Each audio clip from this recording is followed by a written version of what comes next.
Welcome friends. नमस्कार दोस्तों, आपका स्वागत है आपके अपने यूट्यूब चैनल स्मार्ट स्टडी में। फ्रेंड्स, जैसा कि आपको पता है कि कांस्टेबल का एग्ज़ाम चल रहा है। किसका एग्ज़ाम? कांस्टेबल का एग्ज़ाम चल रहा है। कांस्टेबल की परीक्षा चल रही है और आज है 31 दिसंबर। क्या है? 31 दिसंबर। और 31 दिसंबर की जो है थर्ड शिफ्ट का एग्ज़ाम हो चुका है। थर्ड शिफ्ट का एग्ज़ाम हो चुका है।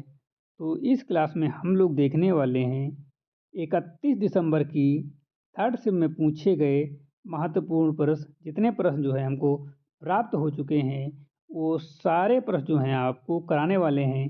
ये सारे प्रश्न जो होंगे रियल प्रश्न होंगे। प्रश्न जो हैं इसके हैं, करंट अफेयर के हैं, जीके के हैं, करंट अफेयर जीके के हैं और जीएस के हैं। और आपके पीसीएम है, पीसीबी के हैं, यानी कि फिजिक्स, केमिस्ट्री और बायोलॉजी के क्वेश्चन है और कंप्यूटर के भी हैं। ठीक है, कुल मिलाकर ये जीएस का पोर्शन और करंट अफेयर का क्वेश्चन जो है और कंप्यूटर का क्वेश्चन जो है इसमें हम कवर करेंगे। तो यदि आप लोग स्मार्ट स्टडी यूट्यूब चैनल पर नए हैं तो चैनल को सब्सक्राइब कर लीजिए और बेल आइकन को प्रेस कर लीजिए ताकि आने वाली वीडियो का नोटिफिकेशन सबसे पहले आप लोगों को मिल सके। जो लोग अभी तक स्मार्ट स्टडी के ऑफिशियल टेलीग्राम चैनल को टेलीग्राम चैनल को अभी तक ज्वाइन नहीं किए हैं तो टेलीग्राम चैनल को आप लोग ज़रूर ज्वाइन करो। ठीक है, टेलीग्राम चैनल की लिंक जो है आपको कहाँ मिलेगी? टेलीग्राम चैनल की लिंक जो है आपको डिस्क्रिप्शन बॉक्स में मिलेगी। कहाँ मिलेगी? डिस्क्रिप्शन बॉक्स में मिलेगी।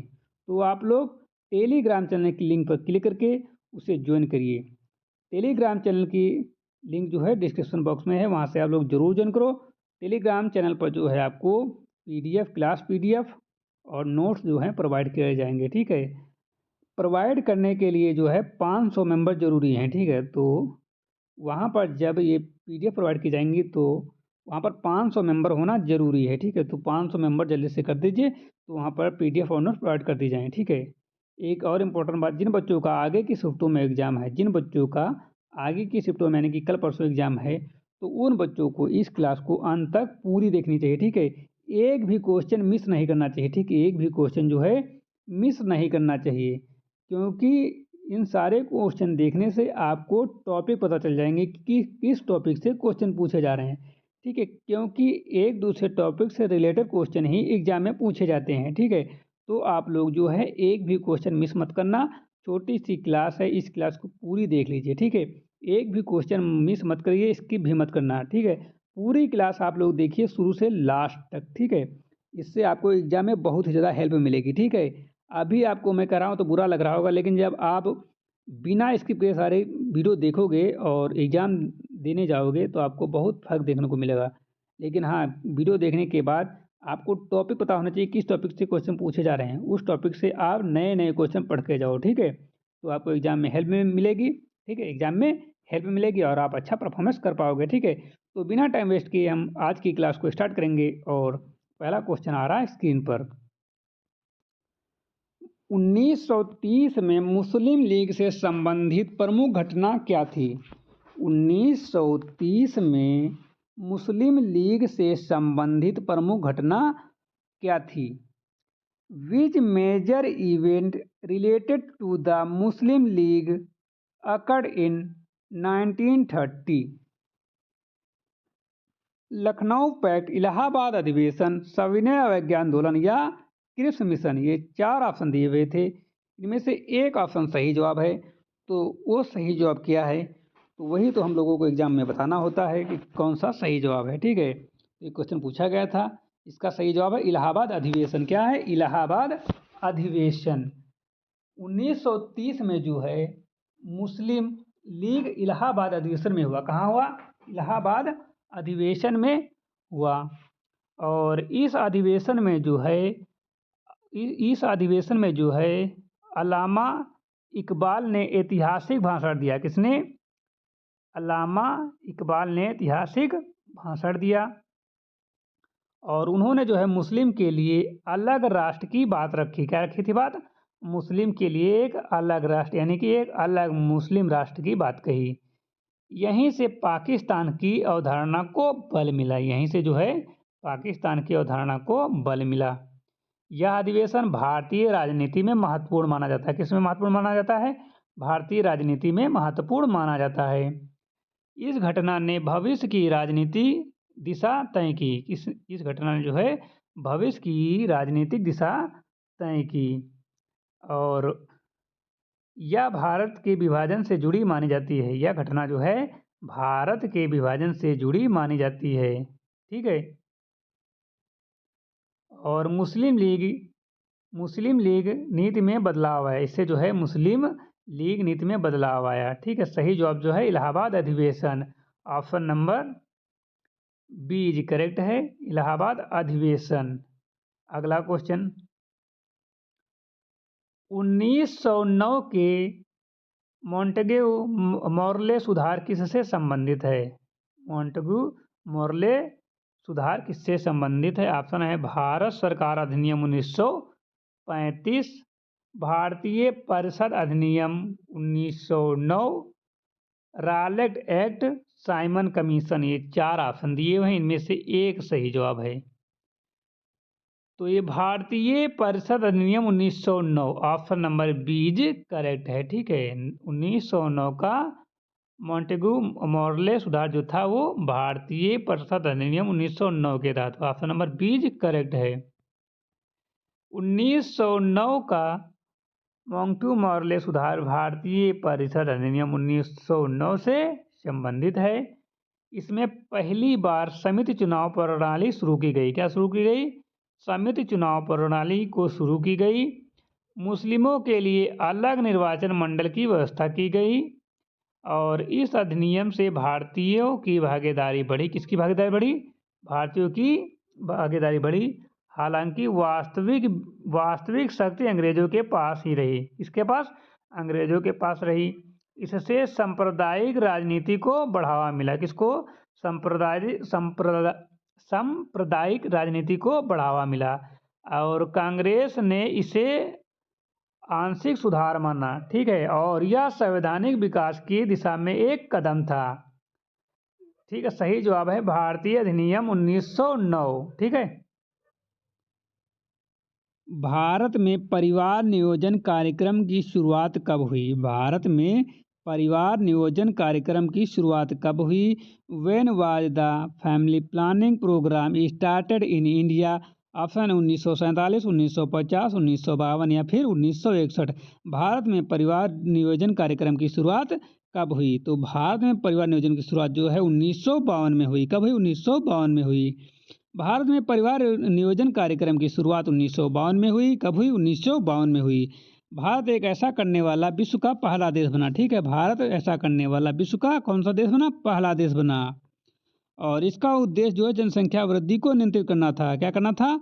जनसंख्या वृद्धि को नियंत्रित करना था। माता और शिशु स्वास्थ्य सुधार इसका लक्ष्य था। माता और शिशु स्वास्थ्य सुधार इसका लक्ष्य था। यह कार्यक्रम स्वास्थ्य नीति का हिस्सा था। किसका हिस्सा था? स्वास्थ्य नीति का हिस्सा था। बाद में से परिवार कल्याण कार्यक्रम कहा गया। क्या कहा गया? बाद में से परिवार कल्याण कार्यक्रम कहा गया। सरकार ने जागरूकता अभियान चलाए। क्या कराएं? सरकार ने जागरूकता अभियान चलाए। ठीक है। और स्वास्थ्य से जुड़े जो प्रश्न अक्सर पूछे जाते हैं, ऑप्शन नंबर जो है इसका सी इज करेक्ट है, 1952। अगला क्वेश्चन जो है पूछा गया था कि दक्षिण भारत की गंगा किस नदी को कहा जाता है? Which river is called the Ganga of south India? Kaveri, Krishna, Kaveri, Krishna, Godavari, Narmada. तो गोदावरी को जो है दक्षिण की गंगा कहा जाता है। गोदावरी नदी को दक्षिण की गंगा कहा जाता है। यह प्रायद्वीप भारत की सबसे लंबी नदी है। यह महाराष्ट्र से निकलकर बंगाल की खाड़ी में गिरती है। कहाँ गिरती है? ये महाराष्ट्र से निकलकर बंगाल की खाड़ी में गिरती है। इसका धार्मिक और सांस्कृतिक महत्व है। इसके तट पर कई तीर्थ स्थल हैं। क्या हैं? कई तीर्थ स्थल हैं। यह कई राज्यों से होकर बहती है। कृषि के लिए बहुत उपयोगी है। ठीक है। कृषि के लिए बहुत उपयोगी है। इसे दक्षिण की जीवन रेखा भी कहा जाता है। क्या कहा जाता है? दक्षिण की जीवन रेखा भी कहा जाता है। Option number C is correct है, गोदावरी। गंगोत्री से निकलने वाली धारा का नाम क्या है? गंगोत्री से निकलने वाली धारा का नाम क्या है? अलकनंदा, मंदकनी या भागीरथी या सरयू।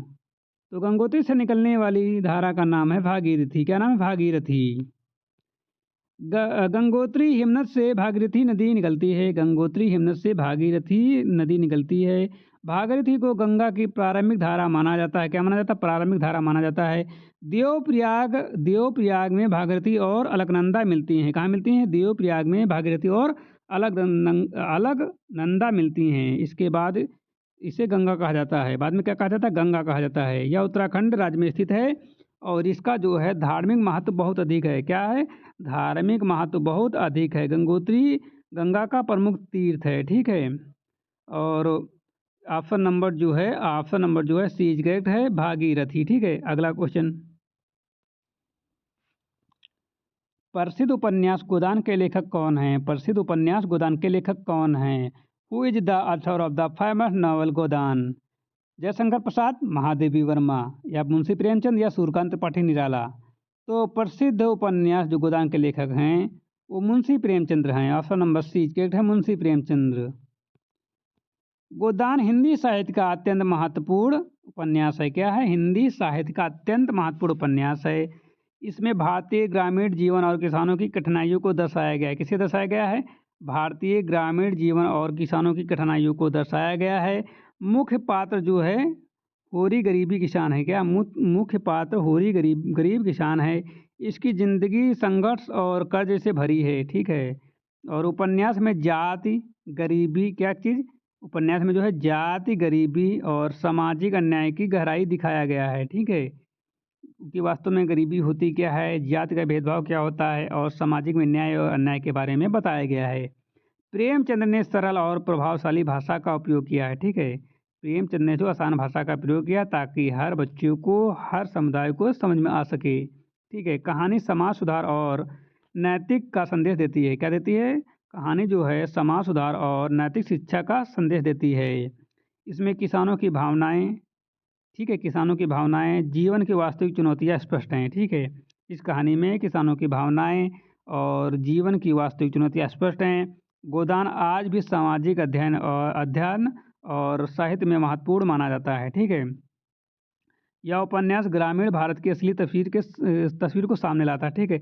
ग्रामीण भारत की रियल जो है इमेज जो है सामने लाता है और पाठकों को समझ में आता है और सोच दोनों देता है। ठीक है। पाठकों को समझ और सोच दोनों देता है। मतलब जो लोग इसको देखते हैं उसकी सोच और समझ दोनों में विस्तार करता है। ठीक है। अगला क्वेश्चन, ग्लोबल हंगर इंडेक्स 2025 में भारत का स्थान क्या है? What is the index rank in Global Hunger Index 2025? What is Indians rank in Global Hunger Index 2025? 95वां, 100वां, 102वां या 110वां? तो ग्लोबल हंगर इंडेक्स 2025 में भारत का स्थान जो रहा है 102वां रहा है, 102 रहा है। ठीक है। ग्लोबल हंगर इंडेक्स भूख और कुपोषण का अंतर्राष्ट्रीय सूचांक है। क्या है? भूख और कुपोषण का अंतर्राष्ट्रीय सूचांक है। यह बच्चों के पोषण, किस पर? पोषण और कुपोषण और बाल मृत्यु दर को मापता है। 2025 में भारत को 102वां स्थान मिला। क्या मिला? भारत को 102वां स्थान मिला। और सीरियस हंगर श्रेणी में जो है, ये जो है सीरियस हंगर श्रेणी में आता है। ग्रामीण और गरीब आबादी सबसे अधिक प्रभावित है। ग्रामीण और गरीब आबादी सबसे अधिक प्रभावित है। सरकार ने पोषण सुधार योजनाएं लागू की हैं। क्या लागू की हैं? सरकार ने पोषण सुधार योजनाएं लागू की हैं। यह सूचांक नीति निर्धारण और सुधार के लिए महत्वपूर्ण है। किसके लिए? यह सूचांक नीति निर्माण और सुधार के लिए महत्वपूर्ण है। बच्चों और महिलाओं का पोषण इस इंडेक्स में प्रमुख भूमिका निभाता है। बच्चों और महिलाओं का पोषण जो है इस इंडेक्स में प्रमुख भूमिका निभाता है। रिपोर्ट जो है वैश्विक तुलना और देशों की स्थिति को दर्शाती है। रिपोर्ट जो है वैश्विक तुलना और देशों की स्थिति को दर्शाती है।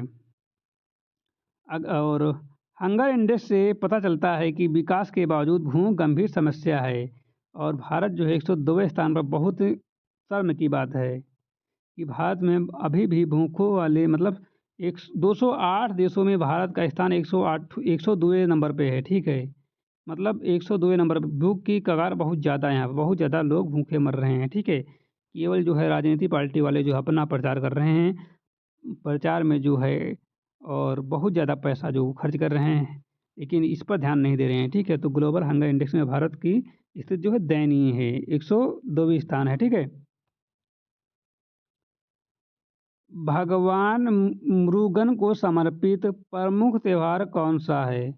भगवान मुरुगन को समर्पित प्रमुख त्यौहार कौन सा है? पोंगल, थाईपुसम, ओणम या उगादि? तो ये जो है थाईपुसम है। थाईपुसम भगवान मुरुगन को समर्पित है। यह मुख्य रूप से तमिल समुदाय के बीच मनाया जाता है।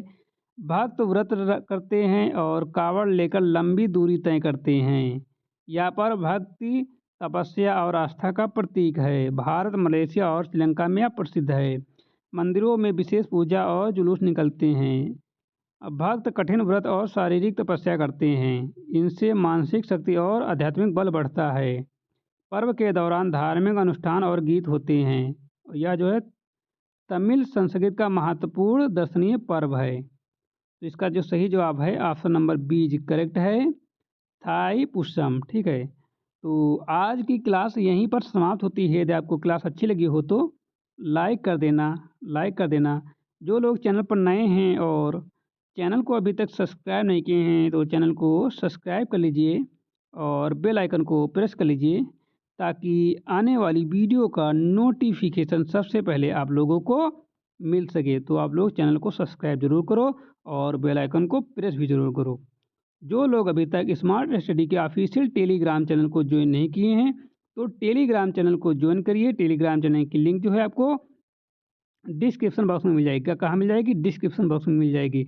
लिंक पर क्लिक करके आप लोग ज्वाइन हो जाइए। टेलीग्राम चैनल पर जो है आपको पीडीएफ और नोट्स प्रोवाइड की जाएंगी। ठीक है, तो आप लोग टेलीग्राम चैनल पर जरूर ज्वाइन होइए। ठीक है, तो मिलते हैं एक नई क्लास के साथ, तब तक के लिए जय हिंद दोस्तों। ठीक है, क्लास को लाइक करके जाना। ठीक है, जय हिंद।